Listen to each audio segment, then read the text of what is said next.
Di video kali ini saya akan menjelaskan mengenai statistika ya. Ini adalah pertemuan pertama. Jadi di segmen video ini adalah segmen untuk kuliah. Sebetulnya beberapa materi yang akan dipaparkan di video ini sudah saya buatkan videonya. Kalau teman-teman bisa lihat itu sudah ada. Namun di video-video sebelumnya itu materi lebih tercecer dan lebih mendalam mengenai itu. Nah, di sini saya membuat video berdasarkan pertemuan di mata kuliah statistika. Jadi bagi kalian yang mungkin saat ini sedang mengikuti mata kuliah statistika di kampus atau di perguruan tinggi teman-teman semua, ini adalah video yang tepat untuk kalian tonton. Nah, di pertemuan pertama ini saya akan menjelaskan beberapa hal. Di antaranya adalah pertama, pengertian statistika. Yang kedua, manfaat statistika dalam kehidupan. Kemudian yang ketiga, macam-macam statistika. Yang keempat, jenis data penelitian. Yang kelima itu pedoman atau memilih teknik statistik. Yang keenam, jenis-jenis variabel. Nah, ini adalah hal yang dasar yang perlu kalian ketahui sebelum nanti akan lanjut ke materi-materi berikutnya. Nah, di sini saya akan menjelaskan pendekatan terhadap statistika penelitian. Jadi tidak menjelaskan secara umum statistika, tapi saya akan kerucutkan kepada statistika penelitian karena ini akan bermanfaat bagi kalian semua untuk nanti saat melakukan penelitian. Sebagai mahasiswa wajib untuk melakukan penelitian khususnya di semester akhir. Nah, kita akan masuk ke pengertian statistika. Nah, secara umum statistika ini adalah ilmu yang mempelajari bagaimana merencanakan, mengumpulkan, menganalisis, menginterpretasi, dan mempresentasikan data. Nah, jadi ini adalah statistika, ilmu yang mempelajari dari mulai merencanakan sampai mempresentasikan data. Nah, tentu data yang disajikan itu harus informatif sehingga bisa dimanfaatkan untuk pengambilan keputusan. Intinya ke sana. Kemudian, manfaat statistika dalam kehidupan. Dalam kehidupan ini, cara ya sadar atau tidak sadar, memang kita ini sudah tidak bisa dilepaskan dengan statistika ya. Mulai dari kita bisa mengetahui tinggi badan kita, berat badan kita, atau misalnya kita bisa mengetahui nilai IPK kita berapa, setiap mata kuliah nilainya berapa, rata-rata berapa. Itu proses dari statistika itu sendiri, sehingga kita tahu, oh IPK saya 3,5. Nah, itu dari proses pengolahan data secara statistik, sehingga kita tahu itu. Lalu kita tahu misalnya saat ini kasus COVID makin meningkat, itu dari teknik mengolah data. Nah, jadi akan banyak manfaat yang kita dapat di statistika ini. Ini ada beberapa yang memang saya sampaikan. Pertama, ini untuk menyajikan fakta dalam bentuk yang lebih ilmiah. Ya, seperti tadi misalnya COVID makin naik, kita tahu makin naik itu karena ada datanya. Datanya tersedia karena sudah melalui proses hitung atau proses menghitung secara statistika. Lalu untuk menyederhanakan data yang begitu banyak dan rumit. Kemudian sebagai dasar keputusan dan kebijakan. Ya, seperti kita tahu misalnya statistika itu berasal dari data. Data nanti diolah sehingga menjadi satu informasi. Nah, informasi ini bisa dipakai untuk pengambilan keputusan atau kebijakan. Nah, maka dari itu, di yang keempat ini adalah ilmu dan informasi yang bermanfaat. Kemudian metode ilmiah untuk pengukuran berbagai hal. Mengukur tadi ya tinggi badan, mengukur berat badan ya, dan lain sebagainya ya. Nah, kemudian jenis-jenis statistika ini ada dua. Yang pertama ada statistik deskriptif, ada inferensial. Kemudian yang inferensial ini terdiri dari yang parametris dan non parametris.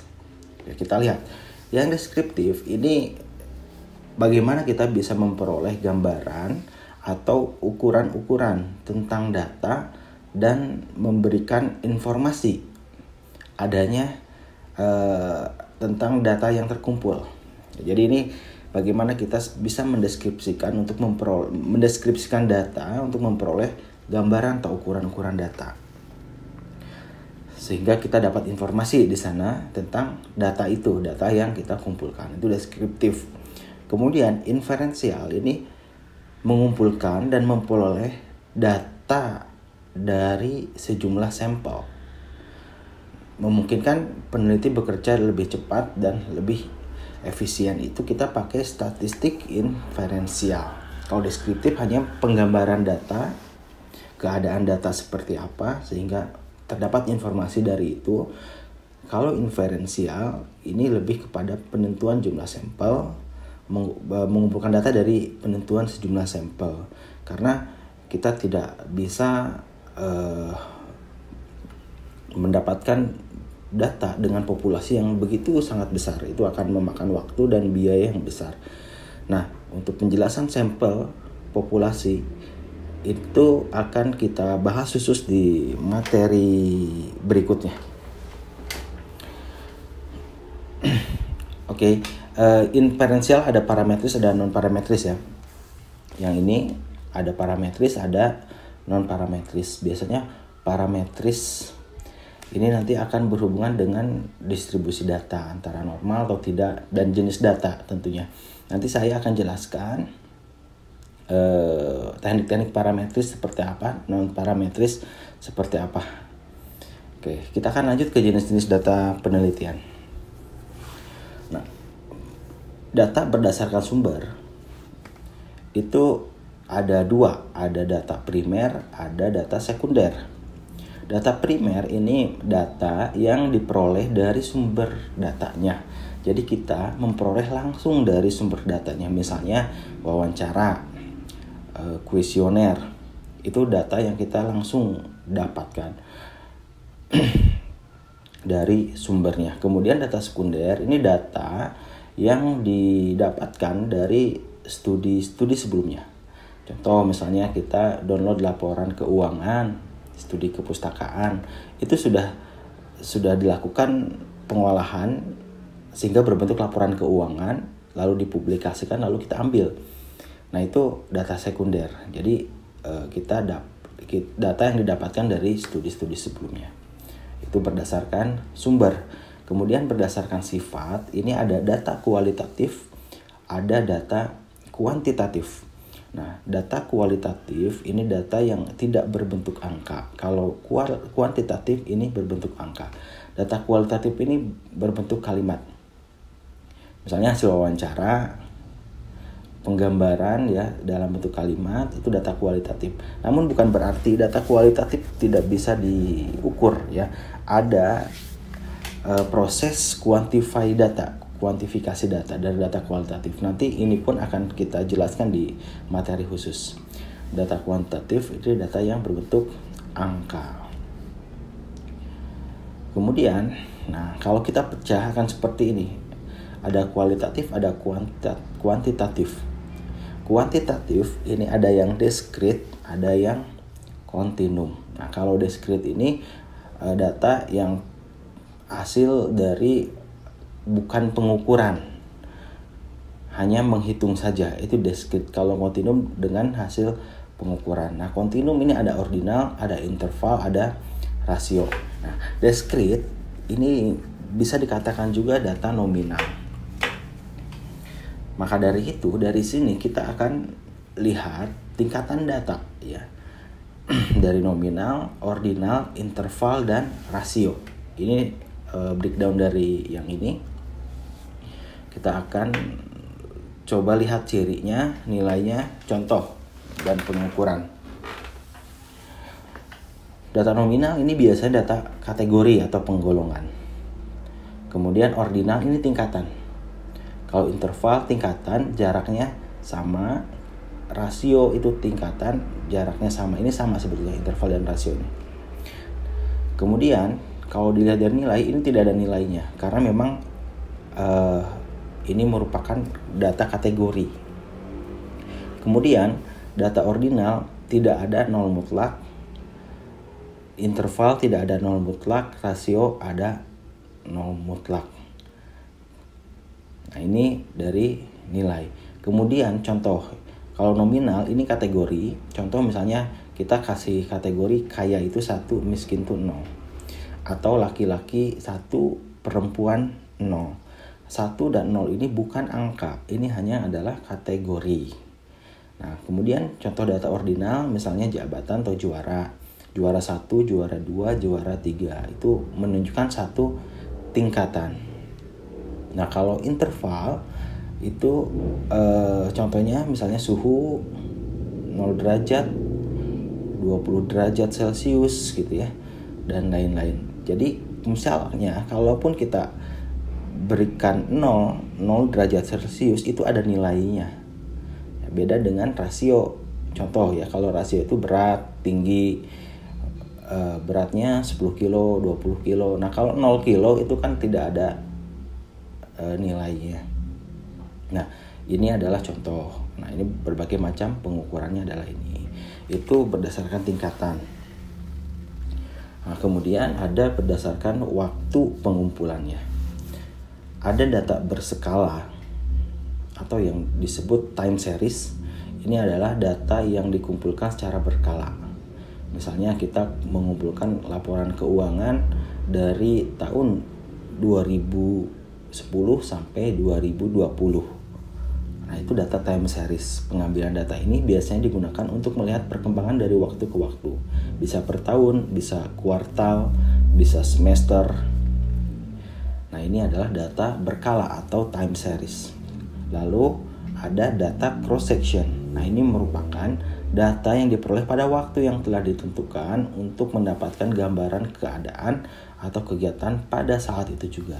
Misalnya kita melakukan pengukuran tinggi badan di kampung A. Nah, itu dilakukan pada waktu yang telah ditentukan. Itu disebut data cross section. Nah, kalau data panel ini adalah gabungan data antara time series dan cross section. Contoh, kita mengumpulkan data laporan keuangan yang ada di Bursa Efek Indonesia misalnya. Dari tahun 2010 sampai 2020. Nah, itu data time series. Kemudian dari tahun 2010 sampai 2020 ini kita ambil 100 perusahaan. Nah, 100 perusahaan itu adalah data cross section. Nah, kalau dari tahun 2010 sampai 2020 itu data time series. Nah, kalau kita gabungkan semua itu jadi data panel. Kita mengumpulkan data laporan keuangan dari tahun 2010 sampai 2020 pada 100 perusahaan yang terdaftar di Bursa Efek. Nah, itu data panel. Nah, perlu diketahui setiap jenis data itu mendapatkan perlakuan atau perhitungan teknik yang berbeda secara statistik. Maka dari itu kita harus kenali data kita seperti apa, lalu teknik pengukurannya akan bagaimana. Nah, data time series atau data cross section nanti saat kita proses itu akan secara statistik ini beda perlakuan. Data nominal, data ordinal, interval atau rasio ini mempunyai perlakuan perhitungan yang berbeda atau perlakuan secara statistiknya berbeda. Nah, maka teman-teman harus paham terlebih dahulu jenis data yang sudah saya jelaskan tadi. Nah, kemudian kita langsung masuk ke pemilihan teknik statistik. Ini saya akan jelaskan secara umum saja. Nanti detailnya saya akan sediakan di video-video berikutnya. Nah, contoh macam-macam data. Ada nominal, ada ordinal, ada interval. Ada yang deskriptif, satu variabel. Nanti setelah ini saya akan jelaskan jenis-jenis variabel. Ada yang komparatif, ada yang asosiatif. Komparatif ini adalah perbandingan, asosiatif hubungan. Datanya, macam-macam datanya ini ya.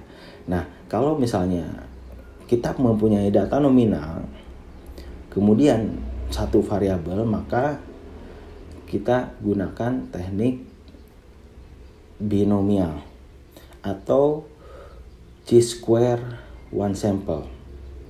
Nah, seperti itu ya bacanya ya. Kalau misalnya kita punya data nominal, kemudian komparatif dua sampel misalnya, kalau saling berhubungan antar variabelnya, kita pakai Mach number. Nah, ini cara baca ya. Kalau ordinal, satu variabel kita pakai rantes. Kalau ordinal, mencari hubungan pakai kendal tau atau Spearman rank. Nah, seperti ini. Ini adalah teknik analisisnya. Nah, interval, kalau satu variabel kita pakai t-test atau uji T. Kalau cari hubungan kita pakai product movement percent, bisa parsial atau multiple correlation. Nah, saya sengaja beri tanda bintang. Nah, tanda bintang ini adalah teknik statistik parametrik.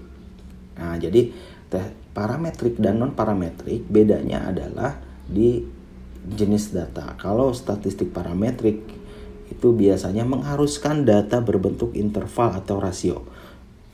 Teknik yang digunakan adalah ini. Kalau non parametrik adalah yang ini, dari mulai binomial, rantes, chi-square, ya, Fisher exact, dan lain-lain. Kolmogorov-Smirnov, gitu, ya. Nah, ini adalah non parametrik. Kalau yang ada bintangnya ini adalah parametrik. Jadi perbedaan statistik parametrik dan non parametrik itu, kalau parametrik diharuskan selain memang ada kaidah-kaidah tertentu dalam distribusi datanya, jenis datanya pun untuk parametrik harus interval. Nah, makanya yang bintang ini adalah statistik parametrik. Nah, itu adalah teknik statistik, pemilihan teknik statistik. Nanti kita akan bahas ini di pertemuan-pertemuan berikutnya. Nah, kemudian jenis-jenis variabel.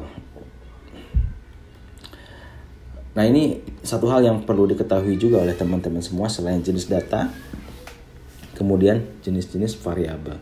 Ini saya akan jelaskan secara umum saja. Pertama ada variabel independen, ada variabel dependent, ada variabel intervening, ada variabel moderating. Kalau variabel independen adalah variabel yang mempengaruhi. Kalau variabel dependent adalah variabel yang dipengaruhi. Itu sederhananya ya, sederhananya. Contoh, apakah motivasi ini mempengaruhi kinerja? Itu variabel independennya adalah motivasi, dependennya adalah kinerja.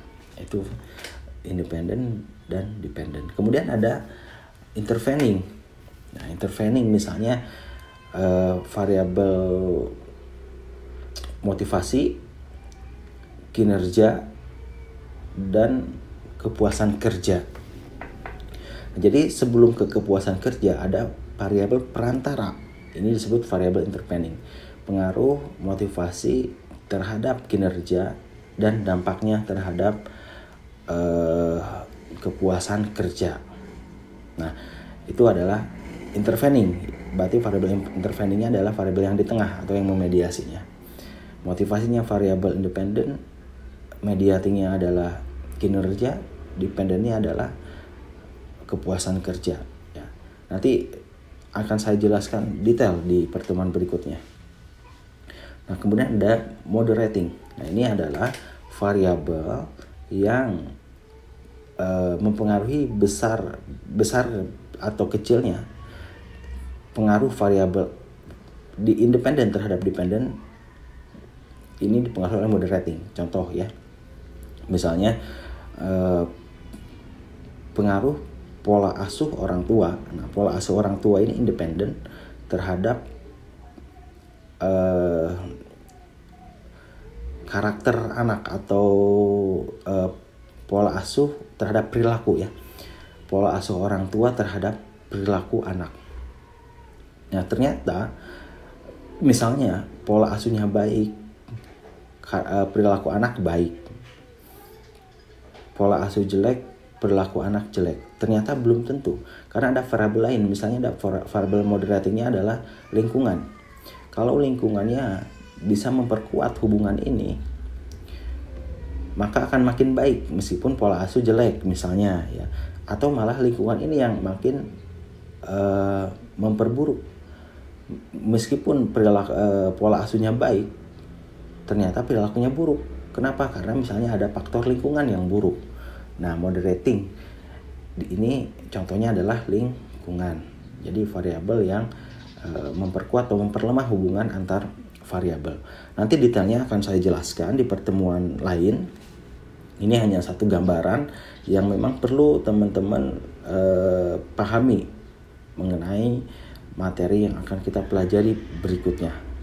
Di sini saya akan jelaskan mengenai statistika penelitian. Nah, itu saja. Mudah-mudahan penjelasan singkat ini bermanfaat. Terima kasih. Assalamualaikum warahmatullahi wabarakatuh.